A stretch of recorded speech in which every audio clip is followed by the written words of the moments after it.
Students, पिछली video में हमने ये देखा था कि according to arrangement of atom in unit cell हमने 4 तरीके के यूनिट सेल देखे थे। आप लोगों को पता ही है, ठीक है, सबको समझ में आ गया होगा पिछली बार वाला, जिसमें 2 तरीके की कैटेगराइज हमने करी थी, ठीक है। एक सिंपल थी और क्या था, एक तो सिंपल था, ठीक है, और एक था सेंटर्ड, ठीक है। फिर लेकिन इनको हमने फाइनली किस में अरेंज किया था, 4 में, क्योंकि इसमें आपको पता था इसमें हमने 3 पार्ट और दिखाए थे। एक तो था आपका फेस, बॉडी और एंड। आ रही बात समझ में, फेस, बॉडी और एंड, ठीक है।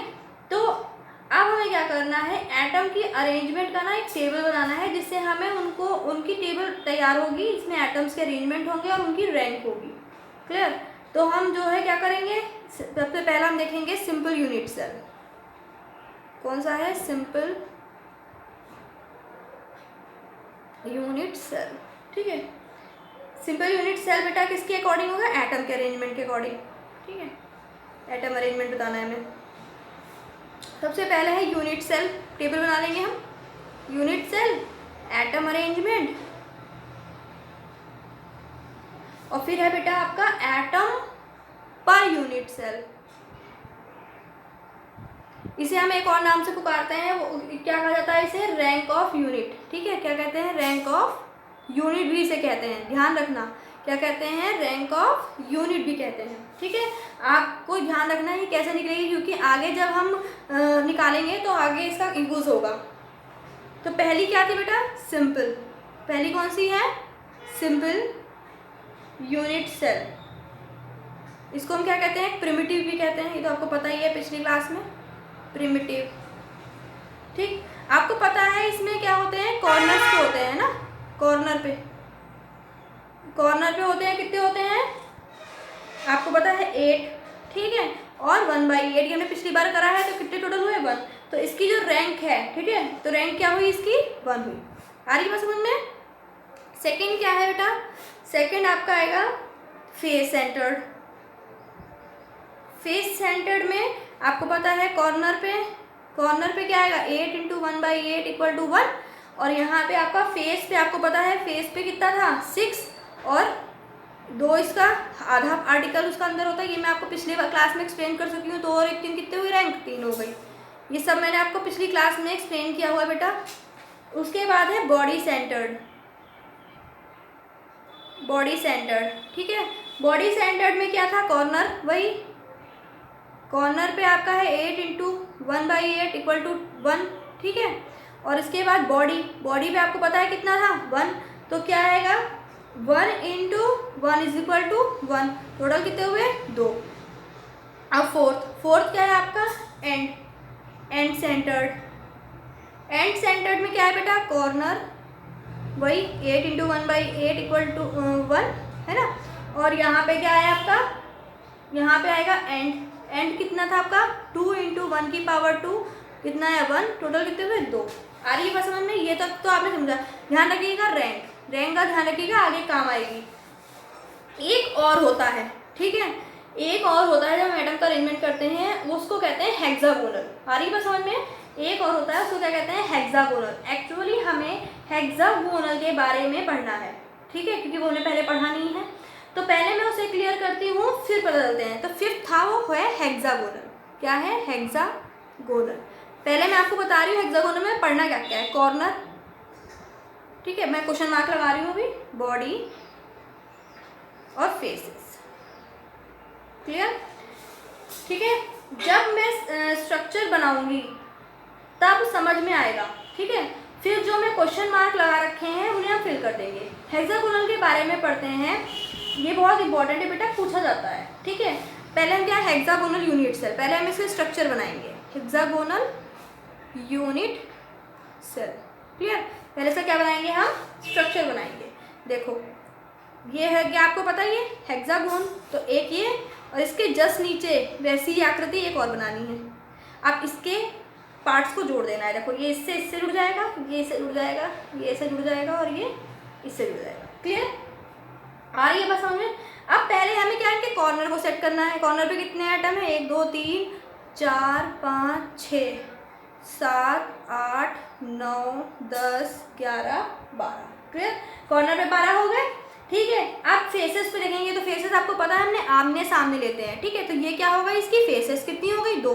ध्यान रखना ये फेस है। ठीक है, और ये आपका कॉर्नर हो गए।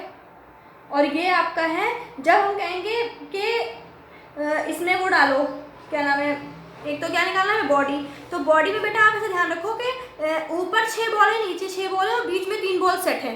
ठीक है, 3 बॉल, 3 एंग वो होंगे तो 3 बॉल ही होगा। ये आपकी हो गई बॉडी। ठीक है, आ रही समझ में? ये हेक्सागोनल यूनिट सेल है। सवाल ये है कि एटम की अरेंजमेंट कैसे होती है। ठीक है, तो कॉर्नर पे तो आपको पता ही हो गया, कितने हो गए कॉर्नर पे, 12, है ना।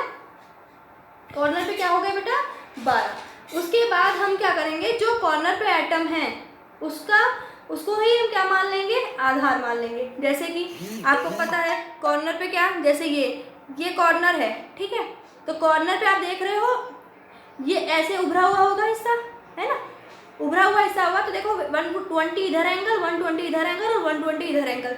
वैसे आप देखोगे पूरे का कितना है, 360 होता है। ठीक है, तो 360 में 120 120 120 आ रही है बात समझ में। तो क्या है, उसका हम कितना, उसका आधार से कम मानेंगे, तो यानी 120 पार्टी तो हम ले रहे हैं उसका। ठीक है, तो एंगल कितना बन रहा है इनके बीच में, 120 का एंगल बन रहा है। ठीक है, देखो ये एटम हाफ का यानी 1/3, यानी देखो 3, इस आधे का 3 हिस्सा तो पूरे का 6 हिस्सा, तो आधे का कितना है, हाफ पार्ट का 1/3 कैरी कर रहा है और फुल का 1/6 कैरी कर रहा है। आ रही है बात समझ में? मैं इसे यहाँ पे ऐसे ओपन करके बता रही हूँ, आपको समझ में आ जाएगा। ये है, ठीक है, तो ये हिस्सा भी 120, ये हिस्सा भी 120 और ये हिस्सा भी 120, है ना। और ये जैसे एटम है ना, उसका आधा हिस्सा, जैसे ये एटम है उसका आधा हिस्सा। आ रही है बात समझे? तो कॉर्नर बेटा क्या आएगा, कॉर्नर का आपका क्या था, कॉर्नर का था आपका 12 कॉर्नर निकले थे और कितना हिस्सा ले रहा है पूरे का, 1/6, तो 3। आ रही है, 6 दूनी 12, सॉरी 2, है ना। उसके बाद है बॉडी। बॉडी देखो, बॉडी में क्या है, थर्ड, एक 3 ही तो है, 3 है और 3 का पूरा हिस्सा ले रहा है यानी 1, तो कितना हुआ, 3 हुआ। ठीक है, अब क्या है, फेसेस। फेस में देखो बेटा, एक ऊपर का लिया, नीचे का लिया। ऊपर और नीचे का मैंने फेस बताया था कितना होता है, आधा आधा लिया ना, तो 2 हो गए वो और आधा हो गया वो, तो कितना हुआ इसका 1। तो टोटल कितने हुए, 3 3 6। आ रही बात समझे? तो रैंक ऑफ हेक्सागोनल क्या आएगी इसकी, रैंक ऑफ हेक्सागोनल क्या आएगी, 6। आ रही बात समझ में? सो चलिए स्टूडेंट्स, अब हम आगे बढ़ते हैं। ठीक है, अब हम क्या देखते हैं कि पहले यूनिट सेल 5 तरीके की थी अकॉर्डिंग टू एटम अरेंजमेंट। अब हम देखेंगे यूनिट सेल कितने तरीके की होती हैं। ठीक है, अकॉर्डिंग टू 12 पैरामीटर। तो सबसे पहले मैं आपको बताऊंगी कि सेल पैरामीटर क्या होते हैं। ठीक है, हम सेल पैरामीटर के अकॉर्डिंग बता रहे हैं, तो सेल पैरामीटर क्या होता है। तो पहले तो हम क्या बना देंगे, एक क्यूबिट बनाएंगे। देखो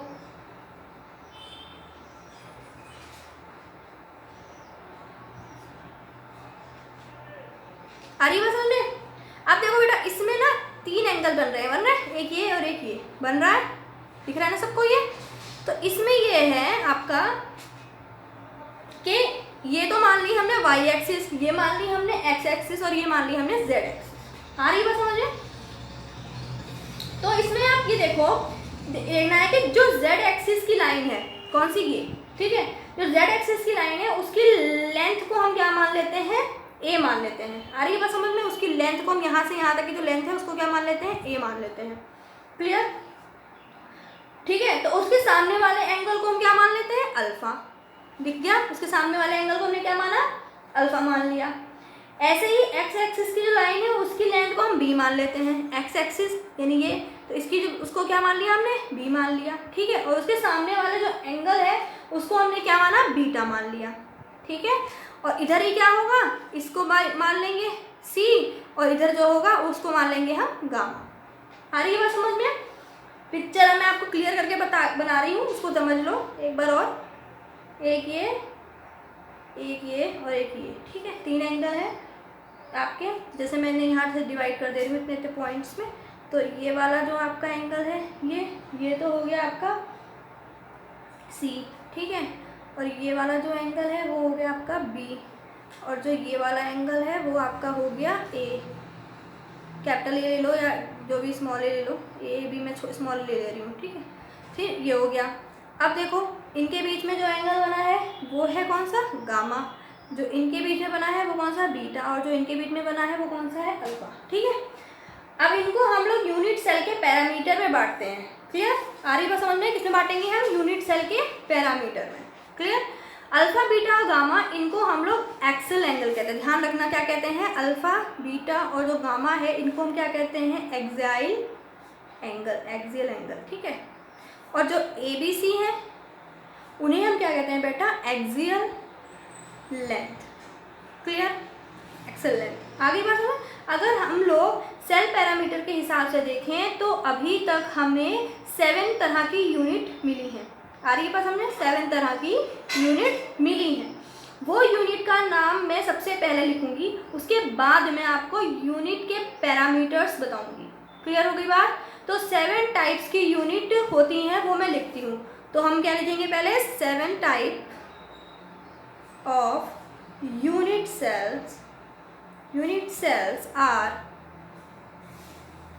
are found according to cell parameter।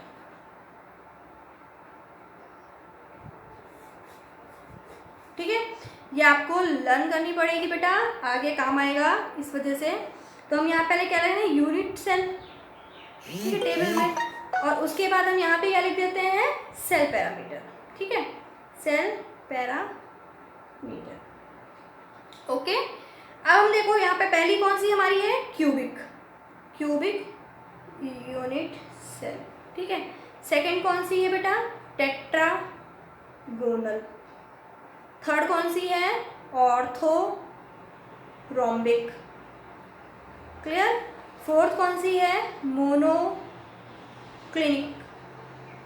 Fifth कौन सी है आपकी, ट्राइक्लिनिक। उसके बाद 6 कौन सी है आपकी, हेक्सागोनल, जो हम पहले पढ़ चुके हैं, ठीक है। और 7 कौन सी है आपकी, रोम्बोहेड्रल। आ रही है बात समझ में? ये है, इनको याद करने का तरीका है, इनके लास्ट फर्स्ट ऐसे आपने कोई ट्रिक बना लीजिए, फर्स्ट लेटर से और उनको सीक्वेंस में लिख दीजिएगा, ठीक है। इन्हें याद कर सकते हैं आपको, लेकिन रटना पड़ेगा। लेकिन आपको जैसे फर्स्ट लेटर को आपने वो बना लिया, जैसे CTOMTMR, इस तरीके से बना के याद कर लिया और उसकी वो ये टेबल याद कर ली। तो देखो इसमें क्या है, इसमें जो हमें अलग अलग लेना है, हमें पहले एक्सियल एंगल को टारगेट रख के हेर फेर करनी है, वो एक्सियल लेंथ को टारगेट रख के एक्सियल एंगल में करनी पड़ेगी। फिर एक्सियल एंगल को टारगेट करके हमें किसको करनी पड़ेगी, उनको फिक्स करके हमें एक्सियल लेंथ में करनी पड़ेगी, ठीक है। तो सबको अलग अलग करना है। तो पहले हम क्या करेंगे, A = B = C, ये आपको पढ़ा था ना, लेंथ, ब्रेथ और हाइट तीनों, ठीक है। ये बराबर है किसके, ये मतलब ये इक्वल है आपस में। और फिर ऐसे ही अल्फा बीटा और गामा ये इक्वल है। और ये किसके इक्वल है बेटा, 90 डिग्री का। ये मैं आपको पहले भी बता चुकी हूँ, ठीक है। उसके बाद है आपका टेट्रागोनल में बेटा A इक्वल है B के, लेकिन B is not equal to C, ठीक है। तो क्या होगा, alpha is equal to beta, ये भी सेम चलेंगे, ठीक है। और gamma is equal to 90 degree. Clear. अब third, A is not equal to B orthorhombic में, और B is not equal to C। ये क्या होगा, A is equal alpha equal to beta equal to gamma equal to 90 degree. आ रही है बात समझ में? अब क्या होगा, अब बेटा ये होगा कि इसमें हमें क्या करना है, इसमें हमें ये करेंगे हम कि जो है आपका जो, अब इसमें हमने अभी तक इनको सेम लेके चला, अब इनमें करना है, ठीक है। तो जैसे क्या होगा, सेम यही, A is not equal to B और B is not equal to C। तो क्या होगा, अल्फा बराबर है गामा के, तो ये दोनों कितने एंगल बनेगा, 90 डिग्री का। लेकिन beta is not equal to 90 degree. आ रही है बात समझ में? ठीक है। ऐसे ही उसमें क्या है, ये भी सेम वही, B नॉट, ठीक है, C में alpha is not equal to gamma beta, sorry पहले बीटा लिख देते हैं, beta is not equal to gamma is not equal to 90 degree. Clear. उसके बाद है A is equal to B is not equal to C। तो क्या आएगा, alpha is equal to beta equal to 90 degree, और वो क्या आएगा बेटा आपका जो गामा है वो क्या आएगा, 120 डिग्री। क्लियर। उसके बाद है A is equal to B is equal to C, और फिर इसमें क्या आएगा, alpha is equal to beta is equal to gamma is not equal to 90। ठीक है, इस तरह की टेबल रहेगी जो आपको लर्न करनी रहेगी। और इस तरीके से क्वेश्चंस में बहुत पूछे जाते हैं कि इसमें बताइए अल्फा बीटा गामा में सेल पैरामीटर्स कैसे रहते हैं, क्या होता है, तो ये आपको पूछा जाता है। ठीक है, सो फाइनली स्टूडेंट हमने ये देख लिया कि ये 7 तरीके के जो हैं होते हैं। ठीक है, अकॉर्डिंग टू सेल पैरामीटर। और हमने ये भी देखा कि ये जो हमने एटम अरेंज किए थे वो 5 तरीके से दिखाए गए थे, 5 जो हमने पीछे पढ़े थे।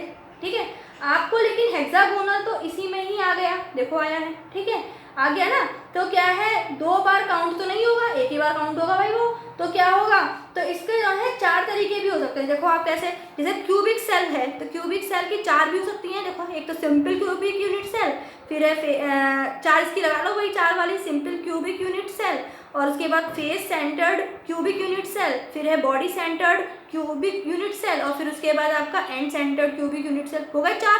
तो इस तरीके से 4 4 4 हम सबकी लगाएंगे तो कितने हो गए बेटा, 4 7 जा वो, तो कितने हो गए, मतलब टोटल आप देखो, जैसे मान लो हम कहेंगे इनके 4 हो गए एटम के अरेंजमेंट के आधार पर, तो 7 तरीके से तो होते ही हैं सेल। देखो एक बार ध्यान रखना, 4 तरीके से तो होते हैं एटम के अरेंजमेंट के आधार पर, और 7 तरीके से होते हैं सेल पैरामीटर के आधार पर। क्लियर, हेक्सागोनल कॉमन था इसलिए हमने 7 वाले में ही काउंट करा है, उधर नहीं काउंट करा। क्लियर हो गई ना बात, इसीलिए उधर कितने हैं, 4 हैं। आ रही है बात समझ में, 5 नहीं कहेंगे 4 कहेंगे जो हमने डिवाइड करे थे, लेकिन जो हेक्सागोनल है वो हम इस वाले टेबल में काउंट करते हैं, उस वाले टेबल में काउंट नहीं करते। क्लियर, 7 वाले में काउंट कर लिया हमने काउंट। ठीक है, फिर ये 7 भी उन 4 तरीके से पॉसिबल है जो मैंने आपको भी बता दिए। क्लियर हो गई ना बात। तो अब बेटा ये बात है कि जो है थ्योरिकली अगर हम देखेंगे तो थ्योरिकली 7 जो हैं, अगर ये टोटल 7 है और इनकी 4 बने तो टोटल कितने हो गए, 28 तरीके की यूनिट सेल हो गई, है ना।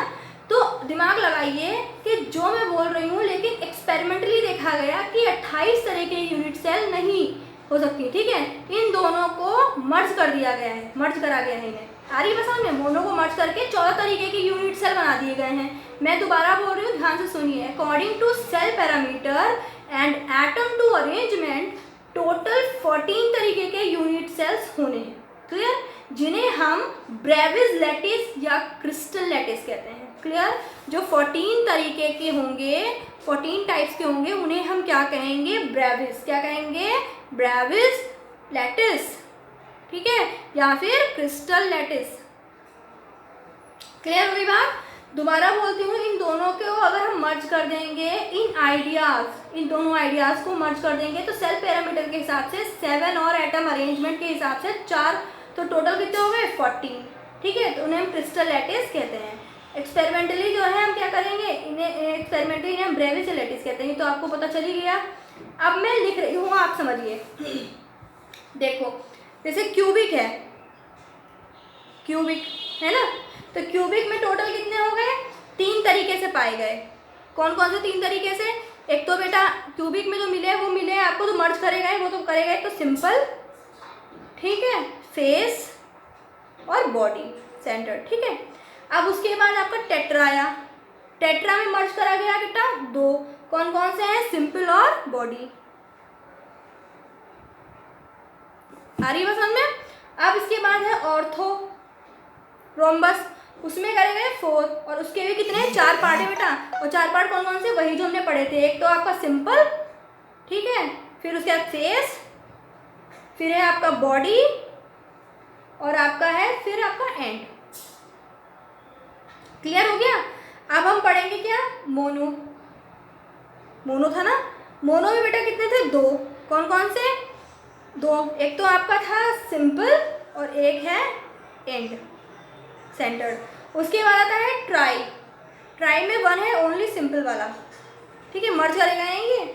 और हेक्सा में आपको पहले भी पढ़ चुके हो, जो है कौन से होते हैं, मिक्स्ड होते हैं इसमें हेक्सा में।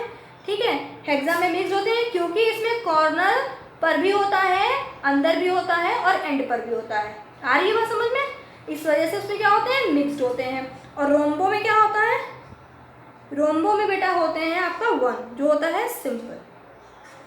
क्लियर, स्पेशल टाइप का। आप देखो 3 2 5, 5 4 9 9 10 11 12 13 13 और 1 14 हेक्सागोनल में। आ रही है बात समझ में? दो तो इसके नहीं, 3 इसके हो गए, हाँ 3 इसके, और टेट्रा हो गया, टेट्रा के बाद ऑर्थो हो गया, ऑर्थो के बाद मोनो हो गया, मोनो के बाद ट्राई हो गया, और ट्राई के बाद हो गया रोम्बो। आ रही है बात समझ में?